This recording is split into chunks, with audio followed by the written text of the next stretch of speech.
Welcome to the Noah Presgrove case. Whilst the cause of death remains a mystery till this day, wandering thoughts linger within the community, some suggesting possible foul play, even murder, that there could be a party goer, an ex-friend, walking as a free man or woman, that the dangers and threats are still out there and justice has not been served. But besides that, the growing concern and theme of dangers within the community itself, such as viewers, people that participate on forums and pages on Facebook, that has there ever been a point where maybe certain party goers have been put in harm's way, levels of harassment, threats in real life, and that appears to be the case for some, such as Carter Combs, Logan Jernigan, and Avery Howard, the party host, birthday girl at the time. But then equally, others such as Caden Pressey has supposedly been harassed too. But at times that could be by people within the case at heads with one another. It becomes more concerning though when you're dealing with complete strangers, members of the general public acting out as a form of vigilantism or something else. Could there be a deeper motive? Well, join me today as we take a look at a Noah Presgrove supporter that has been active previously, that has been in contact with Noah's father, Victor Presgrove, and I'll reveal to you some shocking crimes which have come about recently and an arrest made on a supporter. The individual in question, known as Missy LeQuay on her Facebook page, better formerly known as Melissa LeQuay. I guess the username changed in between, but as you see on screen, this individual Melissa, who had got arrested and in trouble with an incident March 1st, 2025. This article, which I'll read out to you in just a second, that Melissa had said at some point on the Noah Presgrove case discussion group, but I've been threatened to stay away from the case, from the community page. I pray y'all get the answers for Noah Presgrove someday. Thank you. In response, Siobhan, a member, says, "What are you talking about? Christine, admin here, what are you talking about? Be clear, please don't speak in riddles. You have something to say, say it." It's rather odd how cryptic Melissa's comment is. In regard to the actual timestamp of when this was posted, it does say maybe 3 days ago of the post being made and then the comment thread below. However, the screenshot could have been taken previously, days, weeks, months before. Nevertheless, this is very likely to have been posted before the incident. But what's the motive? Is there a possible link whatsoever? Well, Melissa does make reference to Noah Presgrove in regard to the incident on the day that followed March 1st. It's a little shocking and a bit peculiar, but there are links to be made in regard to this case and the dangers about it, and those that can get caught in the crossfire. As you may see an individual like this, they look happy and innocent. What lays beneath the skin can be a much darker presence and force. So, if we move on to this recent article that came about, a Duncan woman arrested for assault. Duncan woman facing multiple felony charges stemming from an alleged incident on the afternoon of March 1st.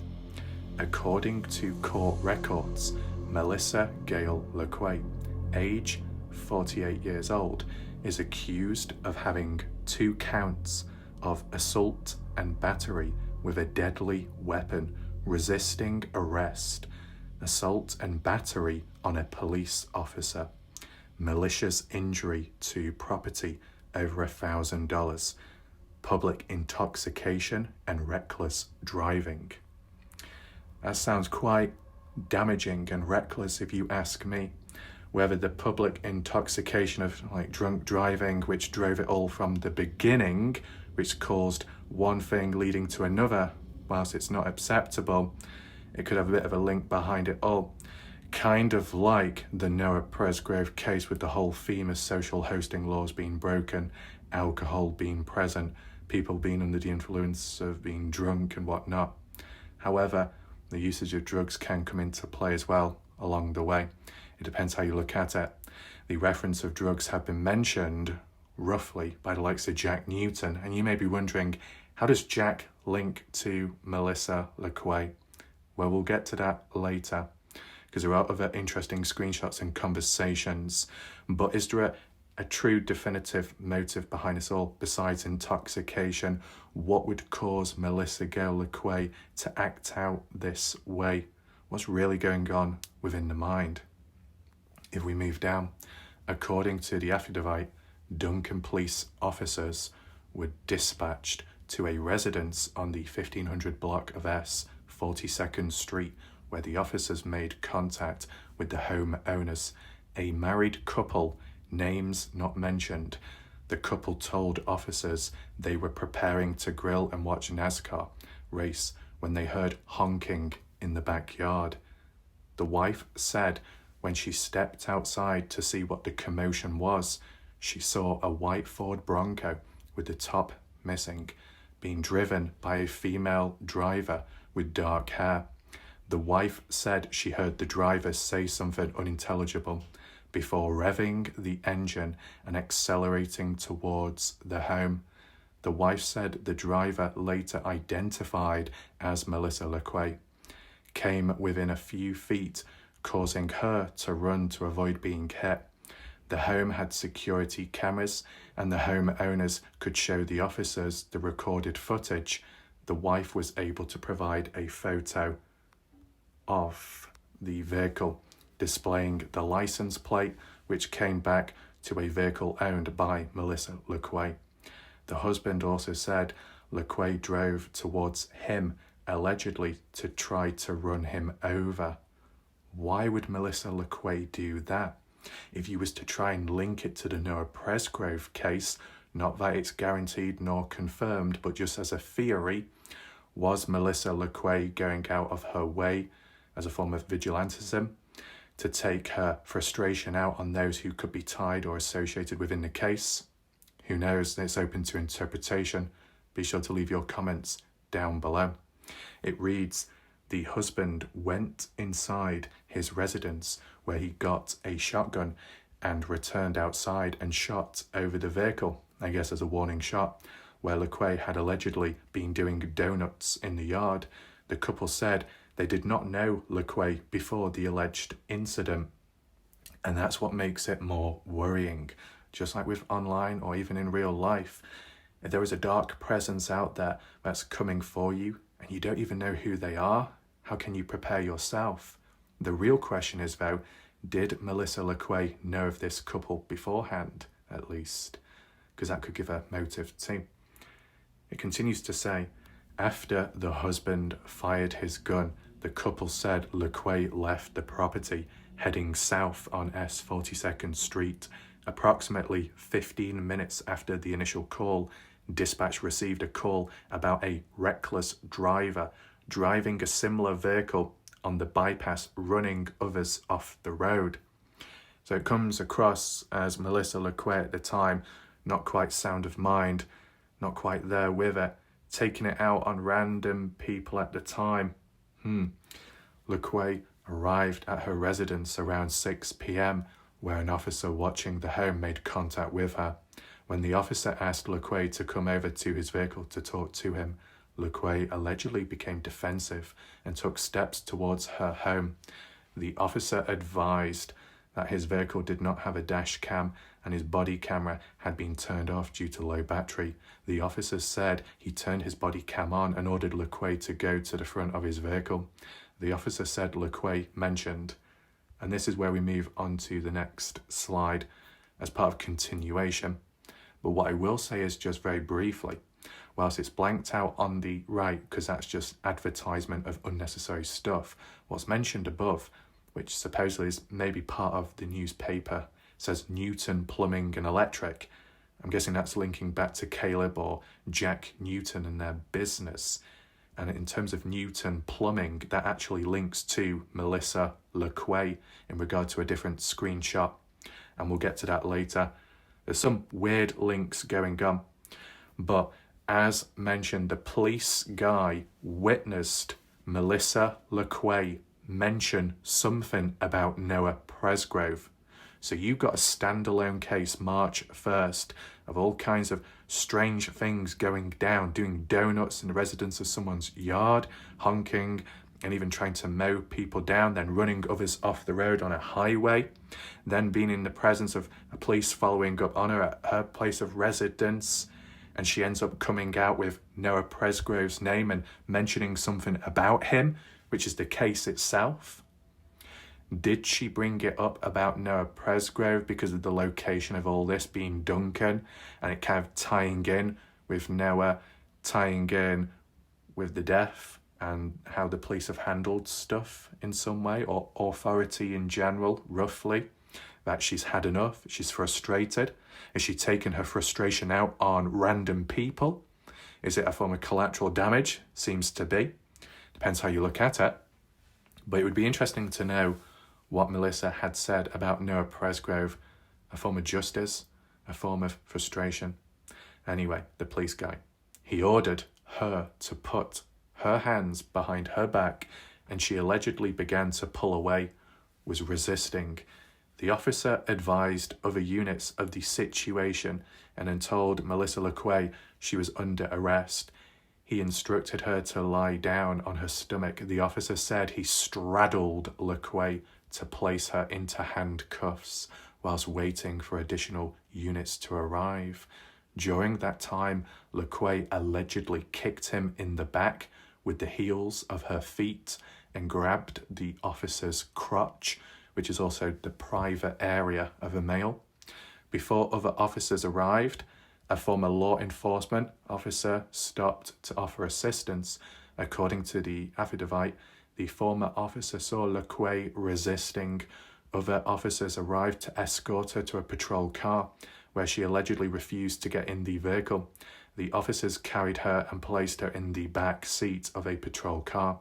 LeQuay was transported to Duncan Regional Hospital for her to be medically cleared.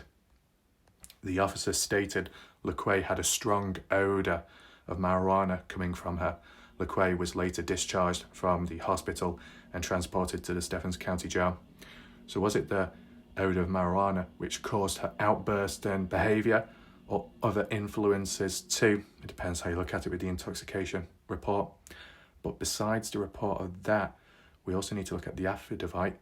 We need to look at the official documents and court papers to have a closer look at the true details and extent of what Melissa LeQuay had got caught up in recent time. As you see on screen, this is the affidavit, and it is on different pages, which I'll be reading out piece by piece. And first of all, it reads, in the district court in and for Stephens County, State of Oklahoma plaintiff versus LeQuay Melissa Gale. Filed District Court, Stephens County, March 3rd, 2025, Melody Harper, Court Clerk, and the defendant's affidavit. I will zoom in for this part just in case it's hard for people to read, and hopefully it's clear enough.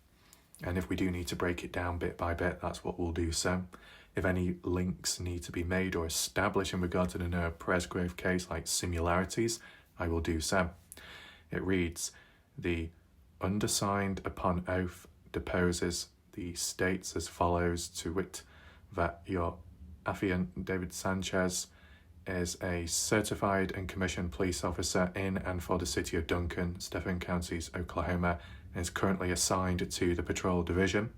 On March 1st, 2025, at approximately 16:07 hours, officers were dispatched to 1520 Street, 42nd Street in the city of Duncan in reference to a white Ford Bronco missing the top, trying to run her over in her yard.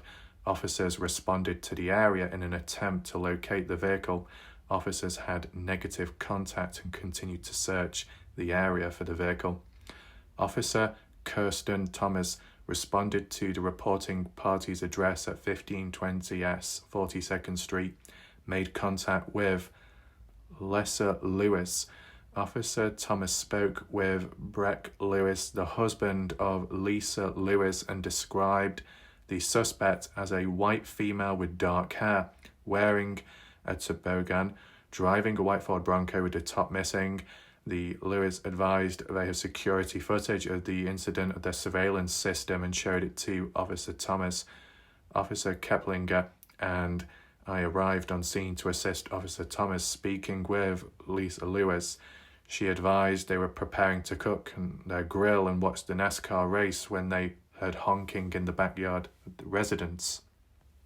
Lisa advised she stepped outside to see what the commotion was and observed a white Ford Bronco with a female driver facing the back door of her residence. It should be noted the residence is set approximately 900 feet from 42nd Street to the east on a large sod lot covering many acres. I observed numerous tire tracks and damage to the sod around the residence, barn, and near the back porch area. Lessa said she heard the female saw something unintelligible. Now, could that unintelligible wording by Melissa LeQuay be in reference to Noah Presgrove, just like how the officer later heard Melissa? I wonder. And then revved the engine of the vehicle before putting it in the drive and accelerating towards the residence. Lessa advised the individual later identified as Melissa LeQuay accelerated towards her, coming within mere feet of her person, causing her to have to run to avoid being kept. Lessa advised she was in significant fear, and then being chased with the vehicle was terrifying, of course. Lessa advised she had abdominal surgery and still had stitches internally. I observed Lisa appeared to be terrified, visibly shaking and upset. The damage to the sod appeared to be thousands of dollars worth of damage, and Lessa advised they would get an estimate at a later date to put a dollar amount to the damages to their property. Whilst at the residence of 1520 South 42nd, Lessa Lewis was able to provide a photograph. We'll zoom on here to continue the conversation of the vehicle, a photo, as well the tag of the white Ford Bronco. I guess that might be the license plate. Due to previous encounters with LeQuay, I was able to recognize the vehicle. Due to previous encounters with LeQuay. So it's not the first time she's got in trouble. Is that what's meant here? Reconfirmed by asking Duncan Police Dispatch to confirm the registered owner of the vehicle. Duncan Police Dispatch was able to confirm the registered owner was LeQuay. Officer Keplinger and I then left the scene whilst Officer Thomas collected further information for the investigation. Duncan Police Dispatch advised at approximately 16:18 hours they received another call of a reporting party travelling on the Duncan bypass near the Seminole exit. The reporting party advised a white Ford Bronco was running multiple vehicles off the roadway. Duncan Police Dispatch then received another call at approximately 16:20 hours of the same white Ford Bronco nearly struck their vehicle on the Duncan bypass. The reporting party, identified as Dustin Mitchell and Madison Dreher, were occupying the vehicle at the time of the incident. After receiving multiple calls of the same white Ford Bronco, Officer Mercer and I went on to the listed residence of LeQuay at 2815 West Beach. Master Officer Thomas made contact with Lessa and Breck Lewis at their residence at the street. Officer Thomas asked them if they were the ones that called about the white Bronco, and said yes, as Breck pointed to the ground at the tyre marks in the front yard. Lessa stated she got a picture of the lady's tag on the Bronco. Lessa showed the Officer Thomas a picture of the white Bronco bearing OK, which means, I guess, Oklahoma license plate. Both told me a female in a white Bronco pulled up to the back side of their house, had a vehicle facing the back patio area. Breck walked outside to see what she wanted and why she was yelling and honking. Breck said she revved her engine, acting like she was going to run him over. The female then started driving at him, then turned to the south and did a donut in the yard, stopping again and was waving him over, saying, "It's a party." How odd. Breck said he was going to call the police and female yelled, "Go ahead." Lessa said she was trying to get a picture of the tag when the female in the Bronco stated, "You want to get up closer, bitch," to get the tag number. The female then drove around to the front and started chasing Lisa to the front door. Lisa said she almost hit her with the vehicle at the front of the house. Breck said he stepped out the front door with his shotgun, almost hit her with the vehicle at the front of the house. Breck said he stepped out the front door with his shotgun that was loaded with birdshot and shot one round off just above the vehicle, and the vehicle left southbound. Okay. Both Lisa and Breck advised they did not know LaQuay at the time. Breck took me inside to watch his video cameras. On the video, Officer Thomas saw the white Bronco pull up to the patio area. Master Officer Thomas watched Breck walk out the back door, started to walk up to the vehicle, and the vehicle moved forwards, then turned to the south, made a donut, then stopped. Female's hand waving out the top of the open roof. Breck switches over to the front camera view, and Officer Thomas saw Lisa running north on a sidewalk to the front door, just as the Bronco is coming around from the south side of the house and is driving towards the sidewalk where Lisa was just before she reaches the front door. The Bronco then does several more donuts in the front yard. Breck is then seen walking out the front door with a shotgun. As the Bronco is driving away from the house westbound, Breck raises the gun, fires one shot. Bronco leaves the property. Officer Thomas gave the Lewis witness forms to complete, and Breck said he would provide a copy. How shocking. Now, when you think of the theme of a vehicle, a possible hit and run, whilst it didn't happen, the act of a female revving the engine, almost mowing down, this couple to an extent, kind of links back to the possibilities and the theories in terms of the Noah Presgrove case. How did Noah Presgrove die? Was he run over? Was it a hit and run? Was it a vehicular-based incident or accident? The involvement of a vehicle killing Noah somehow. Whilst this is a separate crime being committed at a different time, this individual responsible for it all is a Noah Presgrove supporter and has acted and participated on the Noah Presgrove pages on Facebook. What does that say about them in regard to justice for Noah when they themselves are causing such damage and trouble and harm towards the general public, and as well collateral damage on highways? This is the true extent and the darkness when it comes to true crime cases. You can have a community of people involved and interested, but what dark side do they have? Sometimes people get involved in true crime communities and cases because they literally relate themselves because of what they've done or what they could eventually do. And that's how that applies here. Now, a bit lower down, it says, Officer Keplinger surveilled this residence and observed LaQuay return to her residence at 2815 W Beach at approximately 1800 hours. Officer Keplinger contacted LaQuay as she pulled into her driveway and approached her at the mailbox.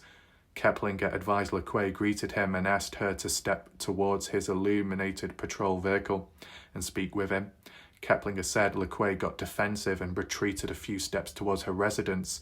Keplinger advised his patrol vehicle is not equipped with a dash camera and his body camera is off due to low battery. To calm the situation, Keplinger advised he activated his worn camera as soon as possible for evidence and ordered LaQuay to the front of his patrol car. Moving on, LaQuay told Officer Keplinger something about an individual named Noah Presgrove. And when Officer Keplinger ordered LaQuay to place her hands behind her back, she began to pull away, resisting. So obviously to Keplinger, possibly, maybe wondering who the hell is Noah Presgrove? Why, in this unrelated case and, presence with police, why would LaQuay even mention Noah Presgrove's name out of everything? First thing that comes to her mind, a motive behind all of her recklessness because it's in the name of Noah Presgrove and justice, even though it's clearly not. I wonder what's really going on. Officer Keplinger advised other units what was occurring, and then he told LaQuay she was under arrest and she began to pull her arms in an attempt to get away. Officer Keplinger told LaQuay to go to her knees. She did. He then told her to lie on her stomach and she had to be gently assisted to her stomach. Officer Keplinger told me he straddled her back in an attempt to place her safely into custody. He then placed LaQuay into handcuffs and waited for additional units to arrive on scene. Officer Keplinger advised LaQuay began to strike him in the back with the heels of her feet and tell him she was not under arrest. LaQuay then began to grab Officer Keplinger's crotch area and testicles, so much so she had to be ordered to quit kicking and to quit grabbing my nuts. Interesting. LaQuay advised Officer Keplinger her head was slammed against the ground. This was untrue, as she was gently placed into the prone position to avoid injuries to her person. Wayne McKinney, a private citizen, observed the scene and stopped his personal vehicle, exiting the vehicle and asking Officer Keplinger if he needed assistance. McKinney observed LaQuay as she was being placed into custody and resisting. Other officers then arrived on scene. Officer Keplinger, Officer Wiggins, Officer Mercer, Officer McGoran, and I escorted LaQuay to Officer Mercer's patrol vehicle, where she was ordered to get into the back seat. LaQuay refused to do so, advising she was not under arrest. LaQuay had to be carried into the patrol vehicle's back seat, where she was gingerly placed on the seat. LaQuay was asked if she would like to wear her seatbelt and refused to give an answer, demanding we call an individual immediately. The individual was not called immediately. LaQuay was transported to Duncan Regional Hospital by Officer Mercer and Wiggins to be medically cleared. Officer Keplinger advised he observed the strong odor commonly associated with marijuana emitting from her person, and her breath is getting stronger as she was speaking. LaQuay's vehicle also had the strong odor commonly associated with the odor of raw marijuana emitting from the open door. LaQuay's vehicle was secured as best as possible with the open top, and her personal belongings were retrieved to be taken to jail with her to prevent theft of property. LaQuay is a recognized member of the Paria Nation with the roll number 0937. LaQuay was later discharged from Duncan Regional Hospital, transported to Stephens County Jail, and booked on the charges of assault and battery with a deadly weapon ×2, resisting arrest, assault and battery on a peace officer, malicious injury to property over $1,000, public intoxication, reckless driving. That's a handful of charges, a handful of serious situations, and people on the receiving end could have been greatly harmed and damaged, and as well the reckless driving too, when you think about that. And the term assault, battery, deadly weapon, force, violence, they're the type of themes which have crossed over into the Noah Presgrove case. You know, the theories of, a partygoer or people have taken it out on Noah and killed him that way. And depending Melissa LaQuay's viewpoints on that case at hand, if she was thinking the same way, was a bit of a hypocrite with what she's done here in recent time. But besides that, we've got this other final page, of course. Based upon this information, the undersigned prays that this honourable court, signed, finding of the probable cause, undersigned judge of this court, upon testimony, it determines probable cause to detain, issue warrant for the defendant, reviewed and approved electronically, dated 3rd day of March 2025. But when we go to here, I guess it mentions like the charges, the counts, the details behind that in regards to what she's done, the severity of it. So we'll just take a look now. District Court of the 5th Judicial District, State of Oklahoma, sitting in Stephens County, State of Oklahoma, plaintiff versus Melissa Gail LaQuay. And down below, information for count 1, 2, 3, 4, and 5. Count 1, assault with a dangerous weapon. Count 2, the same. Count 3, assault and battery on police officer. Count 4, malicious injury to property over $1,000 value. And count 5, reckless driving. So, Jason M. Hicks, the undersigned district attorney in the name. Okay. Did then, and they're all okay. Melissa willfully, knowingly, and wrongfully commit the crimes of count 1, assault with a dangerous weapon, felony On or about the 1st day of March 2025 without justifiable or excusable cause. Assault 1, Lisa Annette Lewis with a vehicle with intent to do Lisa Annette Lewis bodily harm. I guess that's trying to mow her down in the vehicle, right? Lisa Annette, part of the couple. This crime itself is punishable by imprisonment for up to 10 years in the penitentiary or 1 year in the county jail. Count 2, assault with a dangerous weapon, felony. On or about 1st day of March 2025, justifiable or excusable cause. Assault 1, Breck Preston, the husband, Lewis, with a vehicle with intent to do Breck Preston Lewis bodily harm, similar to the first count. So both Lisa Annette and the husband, Breck Preston, both were in harm's way when it came to Melissa. So that as well, punishable by imprisonment up to 10 years. Count 3, assault and battery on police officer, felony. On or about 1st day of March 2025, willfully and unlawfully striking Officer Keplinger by kicking Officer Keplinger and grabbing his crotch area and testicles, knowing that Officer Keplinger was a police officer with the Duncan Police Department who was performing the duties of a police officer with the Duncan Police Department. This crime is punishable by a fine up to $500 or imprisonment for up to 5 years or 1 year county jail. This is all done on the same day. Crazy. And then, last but not least, count 4, malicious injury to property of $1,000, plus on or about 1st day, same day, maliciously destroying sod and lawn that belonged to Breck and Lewis by driving over the sod and lawn with a vehicle causing a loss valued at over $1,000. This crime is punishable by imprisonment in the state penitentiary for up to 2 years or a fine exceeding $1,000.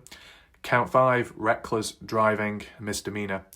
On the same day, the 1st of March, by driving a white Ford Bronco bearing Oklahoma tag at Duncan Bypass near Seminole Road exit, City of Duncan, in a careless and reckless manner without due care for the safety of the people or their property and at a speed that was neither careful nor prudent, that was greater than was reasonable and proper, having due regard for the traffic, surface and width of the highway, and at a speed greater that would permit the defendant to bring the white Ford Bronco to stop within the assured clear distance ahead. Crime punishable. Imprisonment for 5 to 90 days or a fine of $100 to $500 or both. Signed as well. Witnesses endorsed State of Oklahoma, Davin Sanchez, Duncan Police Department, Madison Dreher, and then, we've got the rest of the names there, which we're somewhat familiar of now. So with getting a better understanding of Melissa LeQuay and what's at hand here, the dangers of her actions, behaviour, how can it impact this case, Noah Presgrove at hand? Because whilst these are separate charges and they don't harm Noah Presgrove's case, when you have an individual like this who could well be a loose cannon associated within the Noah Presgrove community, maybe wanting justice, and then their own actions elsewhere don't mirror a form of justice or correct behaviour, are they in a position to be, present and talking and whatnot? And it raises that concern of, are there any other people in the background that are dangerous, that have been in prison, charged in the past? And you can say people's past or maybe future doesn't define right now and what's at hand, but it can get in the way. People's old actions and ways can creep back upon them within communities. I've seen it myself within the Dylan Rounds case. A couple of people done for harassment, stalking, online bad behaviour, and those same actions and behaviour were replicated towards other people online when there was conflict and drama within a case community. So it is very important to acknowledge that depending what side Melissa LeQuay comes from, the light side or the dark side, or in between within the Noah Presgrove case, that could say a lot. What we do need to acknowledge, what has been talked about previously in regard to the theme of dangerous actions, behaviour, threats, harassment, is when some of the people from the dark side, family of family, or guardians, friends, spoke on behalf, highlighting how Logan Jernigan, Avery Howard, and Carter Combs, partygoers at the time and onwards within the case and investigation, were targeted by supposed acts of vigilantism, stalking in real life, damage to property, physical, supposedly, verbal threats, online harassment, and more. And granted, it won't just be them that may have been targeted, other people too, but in terms of details, I just wanted to give you an example there. What has Melissa LeQuay done in terms of dangerous acts within the Noah Presgrove case? To my knowledge at this moment in time, nothing, but what she's done elsewhere has been bad. And that could have occurred within the Noah Presgrove case. So it's just that theme of acknowledging what can go wrong, and when you might have a range of people within the community claiming to care about the case, do they really care? Could they be a bit of a loose cannon, reckless at times? Could it go wrong at some point, wrong place, wrong time, which then does impact the case? It's already happened in the past, and right now it's happened elsewhere. But to link it all back together, Melissa LeQuay has mentioned references to key named individuals within the case, screenshots of it, her actions, her behaviour, her comments. And it's very important this, because some of her wording, comments, and even what Jack Newton has said in response kind of links in with the intoxication of March 1st, 2025 onwards with this separate case charge. So it kind of like all links together in terms of their behaviour, how they are, and then it makes you look back and think, well, were there any other times where they were a bit reckless, or they didn't know where they were really at and what they were talking about in the case? Was it really true or not? And where did it actually emit from a certain side or not? Because then there'll be other people as well with time that may have acted in irrational, erratical ways in a case, which has been the whole cause for rumours spreading, Chinese whispers, and then other people going along with it, and then it undoing a case or causing a lot of confusion and layers. If you've got unstable people getting involved in a case, you've got over emotional people getting involved in the case, it could be a conflict of interest, there could be a conflict with learning and understanding, and then that has a negative overlap and a form of collateral damage towards other people's learning in a case and community. So you can see how it can spread like a disease. I will show you some screenshots in a second to kind of like reinforce it, but I just wanted to say halfway through this video, thanks for still watching if you're present. And if you are currently here during the live premiere, make use of the live chat on the right side of the screen. And if you do want to catch up on recent videos by me on this important case, top right corner where the eye symbol is, click there, you'll find a full playlist.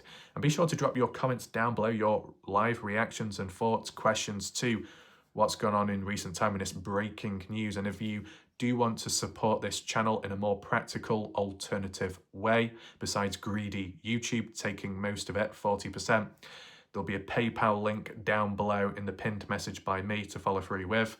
And yeah, with that being said, let's continue on and check the additional screenshots. What appears to be a post on Facebook by Melissa LeQuay herself, and a screenshot taken from her phone point of view, I believe, or a device taken from another device.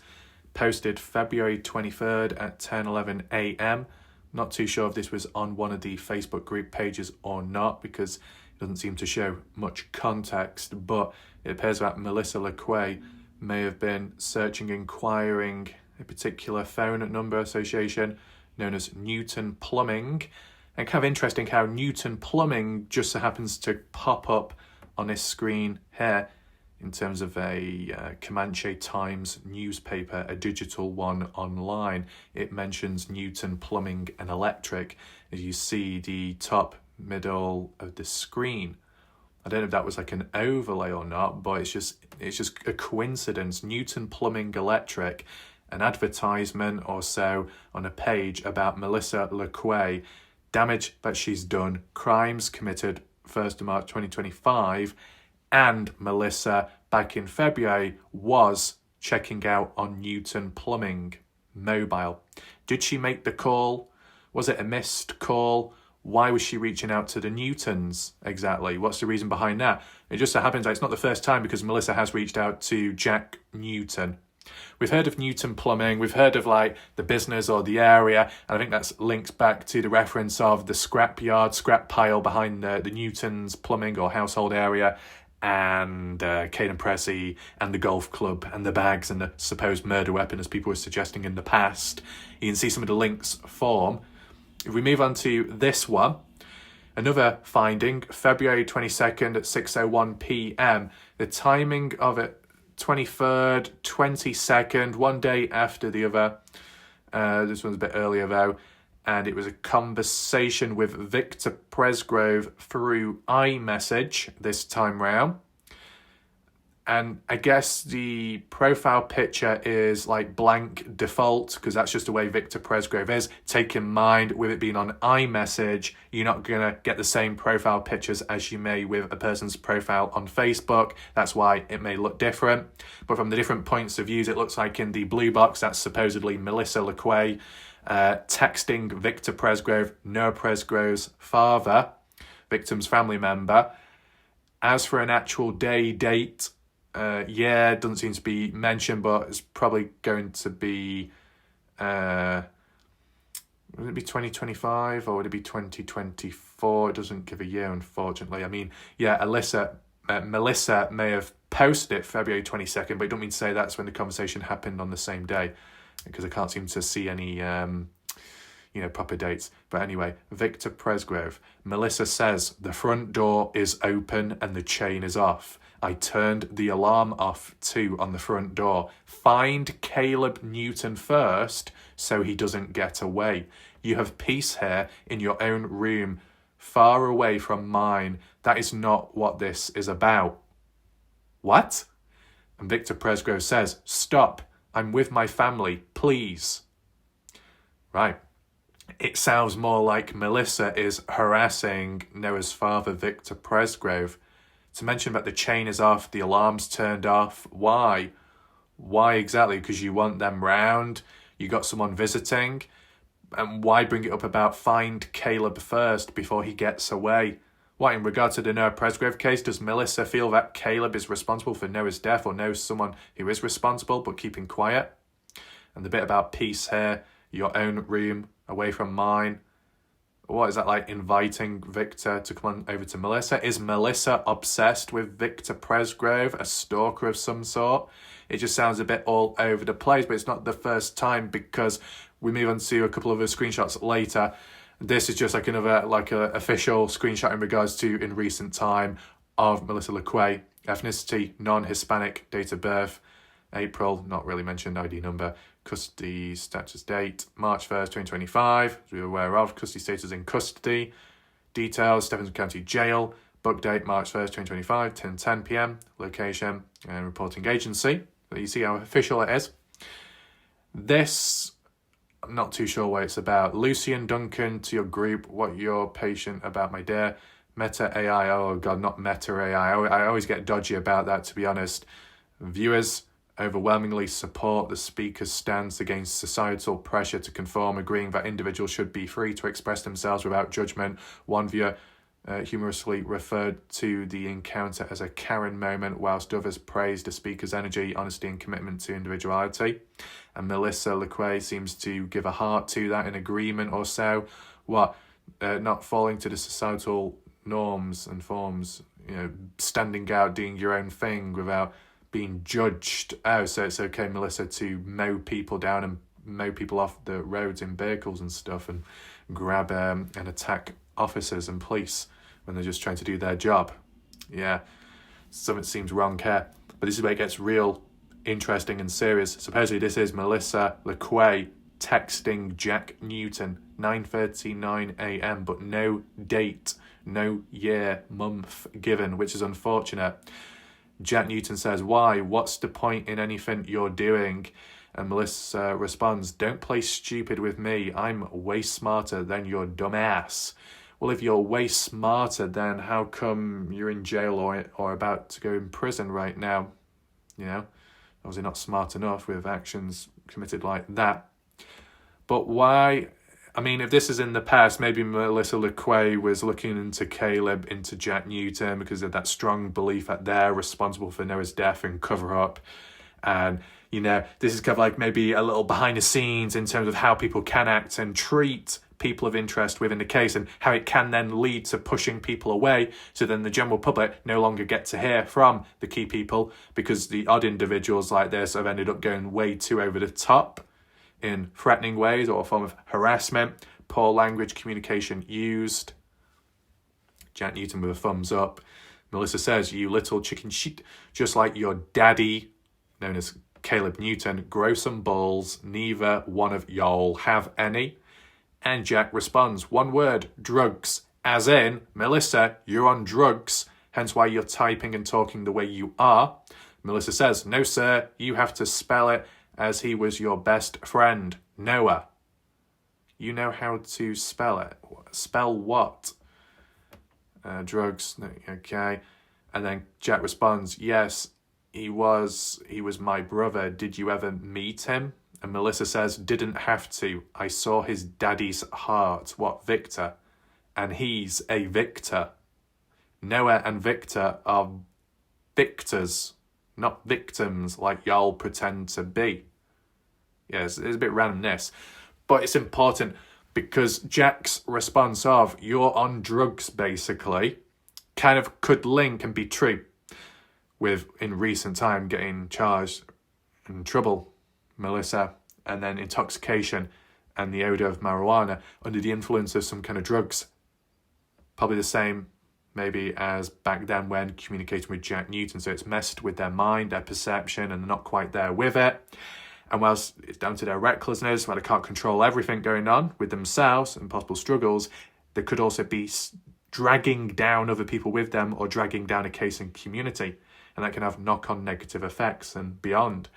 And it won't just be Melissa. There could be other people in the case community that may have done bad things at times, questionable stuff, or harmed other people, got in people's ways with time, and it's just not ideal, is it? Transitioning on to a Reddit page. What we've been looking at today has also come up here too, but I want to acknowledge the comments by people below. I've not really done many videos that much in regard to this case or this community page on Reddit, but I think it's worth doing so because whilst elsewhere other pages may be focused on holidays and this and that with Jack Carter, at least here it's looking at the dangers within the case and community at hand, and maybe the people that allow those into pages and how then it can all go downhill. But the caption here is Noah's Army mercenaries, vigilantes continuing with their aggressions by tough complaint. See, I've not said too much because I'm not aware of all the context, but at least from the odd screenshot what we've seen, Melissa LeQuay in question today has been active at some point on the case discussion page. But is there any proof, evidence, hard screenshots which show Melissa LeQuay engaging on the Army page, originating from the Noah Presgrove Army page? If anybody has proof of that, then it will help reinforce what's being mentioned here. I don't know if the aspect ratio is okay for you, but dodgy Reddit app will not allow screen rotation. Absolutely piss poor. But nevertheless, let's just take a look at the comments here. One crime at a time. And just to give a little update or acknowledgement, this username of the individual is not the same person who was on or is on TikTok called One Crime at a Time, who is a content creator. Two separate people, just so there's no confusion. So one says, I'm with you on this. The kind of post that Justin Roy, Michael Fazkaz, Pam Feldman Garrison, and Jan Fiorillo are allowing on these pages is a magnet for unstable individuals. It's not just the army and discussion groups and pages. Even the Noah Presgrove family run justice page is allowing this type of behaviour. Basically, allowing in former criminals, ex-criminals, future criminals, and much more, dangerous people doing dangerous actions which are separate to the case at hand or could creep on over and harm people in the case and people of interest, which isn't good. One Crime says, as admins like Robin Smith, Noah's aunt, Ashley Chadwick, Noah's cousin, and other family members have a responsibility to keep things from getting out of hand. But instead of clearing the air and setting the record straight, they're staying silent, letting rumours and lies spread about. And that is true to an extent. Obviously, they've got their ways and what they think's best, but compared to previous cases which I've looked at, it's very different this time round. One Crime says, when people call them out, they just remove and block them from the groups. It's like they're fueling the chaos. My question is why? Isn't this similar to inciting a riot? Robin Smith herself posted inflammatory accusations against innocent people. What with them, though? What about cold-blooded murder? Do we have proof and evidence of Robin Smith posting inflammatory accusations? Because I'm not too sure exactly what we're referring to here. Shouldn't she be held accountable for starting this and allowing it to escalate? Ashley Chadwick also being front and centre, basking in the attention from podcasts, TikTok and interviews. Was she fueling the rumour mill for more coverage and followers other than seeking justice for Noah? As authorities hold people accountable, I hope they'll take steps to fix the damage created. I mean, in fairness, not that I'm going to go all in agreement with this, only to protect myself, okay, because I know how other people will attack me. But the themes and discussion points here are obviously important, and I'm just going to get a screenshot so I don't forget. Piss off notification, I don't care about that. So hopefully the screenshot took and it didn't mess up the recording there, because I don't trust technology at times. But, you know, when you get some named individuals at the top like Justin, Michael, Pam and Jan, those names have crept up before in conversations by other people in regard to getting in trouble for doing bad stuff. Not that I'm going to know all the details, but, you know, like when people make little references and points. So there's that. What else? Believe Truth says, oh my goodness, she has lots of issues as for Melissa LeQuay. And these are the type of people that are supposed to be representing justice. The list is getting longer and longer. Thank you for posting. Wow, this is crazy. People going real life is not okay. But it sure sounds like some type of vigilante thing. I'm not surprised really with this coming out of Justin Noah's army group. All kinds of crazy theories are being pushed as facts in that group. And then combine that with them pushing the false idea that law enforcement isn't doing their jobs as a perfect recipe for mentally unstable people to think they should take the law into their own hands. Self-complaint. This is the latest example of someone acting on what's being pushed in the various Facebook Noah Presgrove related discussion groups, where it's been okay to target people who've been showcased in these groups. All of the admins of these groups knew about the previous examples and this one also, all of them. And here's the weird part. Everyone was bashing LE, OHP, etc. Even the DA, Jason Hicks. And here we have some charges that have landed on the DA's desk. And the affidavit actually mentions Noah Presgrove.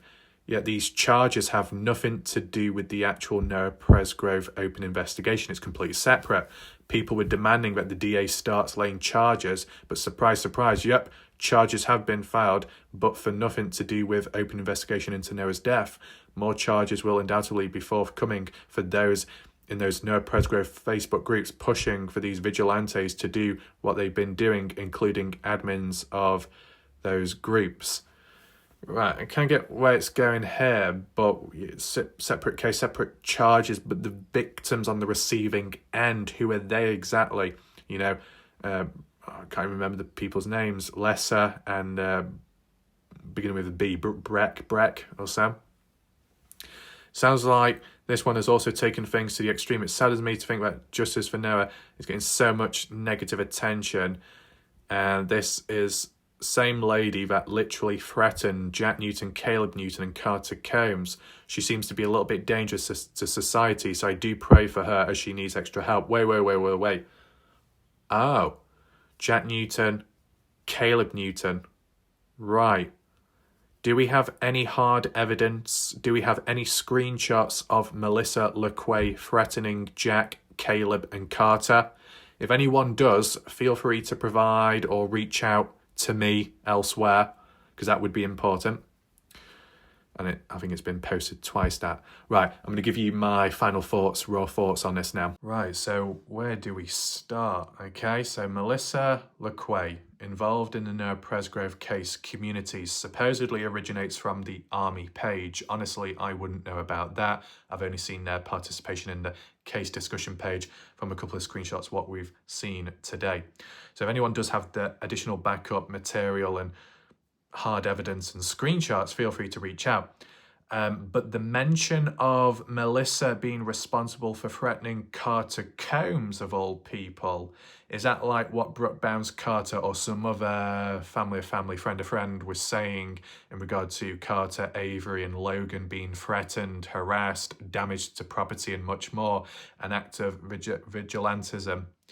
Is there some kind of direct link going on there? Because if so, historically speaking, that would have happened earlier on within the case and open investigation, meaning that there's a higher chance that people may have known of Melissa's actions, and who knows if there was any private conversations or group chats along the way, if there was any like bidding to do someone's dirty work for them. Hey, you go off and do this or do that and try and threaten or incite fear into someone in regard to people who we think could be responsible for the death of Noah. So then you make them break, they confess and open up, and then the case is solved. And did that happen in the end? No. If that was the intent, it didn't work out, but it might have pushed people further away and from the open discussions online with party goers. So it's actually had more negative effects than positives.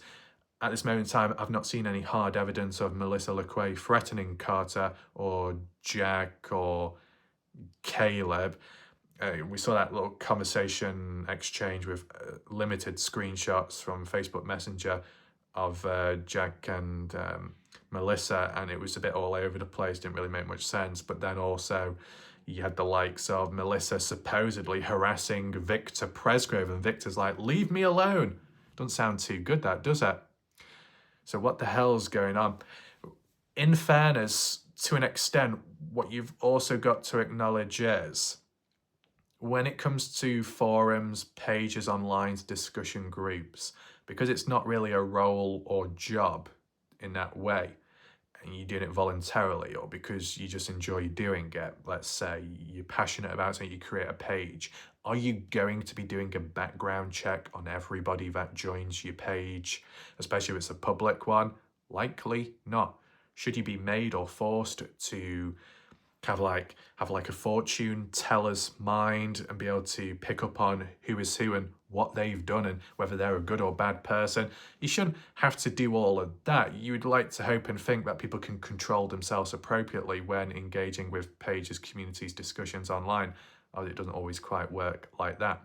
But if there are exceptions in this case community, that there are key named individuals, members of the general public that we're aware of, named people who are a part of these pages groups, admins, moderators, have some kind of power, who are also in contact with Melissa LeQuay, let's just say, and or they're aware of Melissa's past and thought, you know what, based off the way she's acting, mindset, maybe we can use her to our advantage.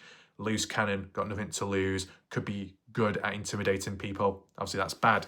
I'm just giving you a scenario, that is all. I don't know personally if admins and moderators were aware of Melissa LeQuay's actions or intent or mindset, not in regard to March 1st, but in terms of before that and any previous actions, behaviour of threatening, harassment online towards partygoers, people of interest in the case. But if there's any possible chance of awareness of what's up and what people are like, and you've still allowed it, it doesn't seem practical, it doesn't seem ideal. You want to solve a case and you want justice, and whilst that's going on, you're going to allow people in, or you might advise people to do stuff, suggestions, and you're dealing with either loose cannons, mentally unstable people maybe struggling, going through difficult times, and what are people taking advantage of that? It depends how you look at it. Kind of like how people were putting the argument across when you had Robin Smith, heat at the moment, really early on in the case, and wanting to blast Avery's location, and another person on the receiving end listening into Robin, possibly following through with it. And people were saying how, well, you know, the one on the receiving end listening should have just listened and not took action because they should know better. Robin may not at the time just because it'd been heat at the moment. But I know the theme of within this case and community that there might be a bit too much padding at times for some, and then for others there's no padding, so it's a harder, greater fall with more impact. There might be more leniency towards one party-goer compared to the majority. That's unfortunate. And, you know, people could say, oh, well, there's reasons behind. I think the reason why there might be more padding and leniency towards Caden Pressey than other partygoers is because Caden has been more open, has spoken more, communicated a bit more online, and at least how he appeared in the interviews appeared nice, and, you know, just a good person. But then along the way, unfortunately, the cracks, gaps opened with the inconsistencies. But by then, people have already established an emotional rapport and like and care for Caden. And then if Caden's been on the receiving end from then on, then people's support would grow more for Caden. Know that Caden is putting himself out there and saying a lot more. And, you know, even if it puts him in harm's way, he's still willing to do it for the sake of his friend and justice. So saying stuff like that is going to, you know, grow more support, more care and all that. So by the time the criticisms do roll around, people are already set in their ways and are bowing down in an unnatural state at times. Not always, but sometimes, right? They're a bit of a mess. All I would say is we're looking at one individual today because there's been official news by police, official court documents. This is a type of hard evidence material you want to be looking at and learning, where it explains the situations. Can't happen with Noah Presgrove, I guess, because it's still open, still ongoing, and takes longer and more serious, of course.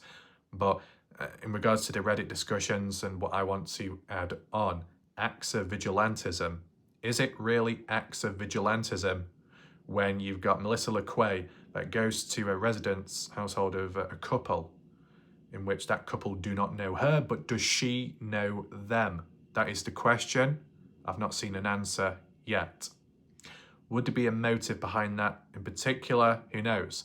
But then to be driving on and running people off the road or the highway, as in strangers, well, that just seems just recklessness. Nothing directly motivated, driven there in regard to Noah Presgrove. See, let's just rearrange it. Let's just say, because the names, what we saw in that court documents, they don't ring a bell to anyone involved in the Noah Presgrove case, correct? People of interest or parents. I've never heard of Breck. I've never heard of Lissa or Lesser. Never heard of these individuals ever before in the case of Noah Presgrove. I've not even really heard of Melissa LeQuay until now. The only, linkable thing is with on the same day when in the presence of police, that's when Melissa mentions about Noah Presgrove to a police officer. Why? Are you arresting me? Resisting arrest? Oh, you want to take me in? You want to punish me? And then there's Noah Presgrove and there's no justice for him? That might have been what it was about, or triggered just in that moment. But just because her saying Noah Presgrove in that moment doesn't mean to link directly back to earlier on in the day when she was taking it out on other people and trying to mow people down. That could be something else. That could be still down to the intoxication thing where they're not thinking clear or straight. And if they're not thinking clear or straight, they're acting out in erratic, dangerous ways, just like how they may have done in the past with Jack, online Facebook Messenger, under the influence of a drug. And then it can drag down a case. And then you got the members, moderators, admins that let people like that into a community, and you can see the dangers it can cause, safeguarding and more. But like how I said, you're not going to know everybody's background, and you shouldn't have to unless it was like a really serious platform or small established group, If you had like a small private group and it was a sensitive place for sharing information and learning and justice about the case, well then you probably would do a bit of a background check, a bit more research on people before you let anybody in, just in case. But if you've got a big open discussion page, you should be allowed to welcome in many people from different places and areas and hope that it works out, but not the case. People on Reddit are saying that the likes of Justin Roy, Michael Facecast, Jen Fiorillo, Pam, and any other names were aware of Melissa LeQuate and her actions and threatening behaviour and welcomed it, supposedly. I wouldn't know. Who knows where it leads to? But, you know, like when people sometimes call out Justin and some other people and whatnot, you've had people in the community calling Michael Fazkaz out for hacking into people and dodgy links, so then it can hack into people's accounts or profiles or something. Who knows? But Michael Fazkaz didn't do himself any favours that time on my live premiere video, where in chat he decided to type a load of code, maybe pretending to be hacking into people and location or IP address, but still just reckless behaviour, digging yourself into a hole, doing that form of self-fulfilling prophecy. What people labelled you and accused you of, you're becoming now. If you weren't before, you are becoming now. So that's unfortunate there, when Michael had a tantrum and how he behaved on my channel at the time. It was very unfortunate. And then what he said behind my back on Facebook too. But it's not just one person, there's others as well. I've not had any negative run-ins with Justin Roy, but I know some people have called Justin out. Some people have called Justin out for getting in trouble in the past, supposedly, with people or doing bad things. Has anyone called out Jan Fiorillo or Pam? I'm not too sure there. But, you know, all I can say is, when it comes to previous cases, the last true crime one I did, which was Dylan Rounds, I was the only person in the case community that did not have a mugshot. Says a lot, doesn't it? Maybe, I don't know if the same would apply here, but I guess what people are getting at in general is those with certain low standards are welcoming other people with low standards, but they're appearing as if they've got higher standards and higher morals, whilst being a hypocrite at the same time. I think that's what people in the community or on Reddit are suggesting. As for me, you know, you got a separate person called Melissa. How they've communicated with Victor is troublesome, especially through iMessage as well, a bit more personal. Then with Jack, kind of pushing him away. What good does that do? And then these separate charges with separate people of named individuals that don't seem to have any link to the Noah Presgrove case, but she mentioned Noah Presgrove's name. It's kind of like that thing where it might not directly link, but you mention a name, you advertise something, you make a mockery of it in your name with your actions in this moment. You're tying, dragging something associated with these bad events with something that's more important, valuable, and prestigious or more formal, and it being dragged down by your own low standard behaviour. Of course, at the end of the day, this individual could be struggling, could have issues in life and much more and whatnot, but who looks out for them, or how they welcomed into places? Are they encouraged to do bad actions or whatnot? This video could serve as like a little theme, a little taster of what else could be out there within the community and the darkness out there. Not the dark side, but the true darkness out there in other pages, places. And it could possibly link in with why certain party goers don't participate online publicly. I know still you will get people from the light side that say that those from the dark side have threatened and been aggressive and left very bad, dark comments, and Justin Roy saying the same thing. And, you know, out of respect for people's privacy, because some people want this to be mentioned, other people don't want that to be mentioned and want this to be kept private. All I would say is, if there are people out there in the case and community that may have private conversations in the background about another person out there and, you know, mention threatening words or language in a bit of a joking, light-hearted tone, but it still appears negative and threatening, they're not doing themselves any favours. That the interpretation from it can imply that they themselves are dodgy as well. And that's unfortunate, but it all comes back down to these different screenshots, these different conversations that come about and are private, but there's always somebody leaking it somewhere, that these other people on the receiving end, victims or not, should probably be, you know, being a bit more careful as to who they communicate with and etc. Of course, I could be on the receiving end at some point, who knows? But it is a mess. We'll see how people react and respond to this, but it's quite clear that you got a Noah Presgrove supporter who is a little erratic in behavior, irrational, and a danger to people, and how something like that can harm a case like Noah Presgrove, which this time may have not done so in the moment, but it could happen in the future. It may have already happened in the past with others. Just as like a reminder and a bit of awareness. So with that being said, hopefully you found the video somewhat interesting. If you want to share it, that'd be appreciated, and the thumbs up. If you want to leave a comment down below, feel free. Catch up on my full playlist there, where the eye symbol is, and the PayPal link down below. My name's White Raf. I'll see you next time. Goodbye. Good night for now.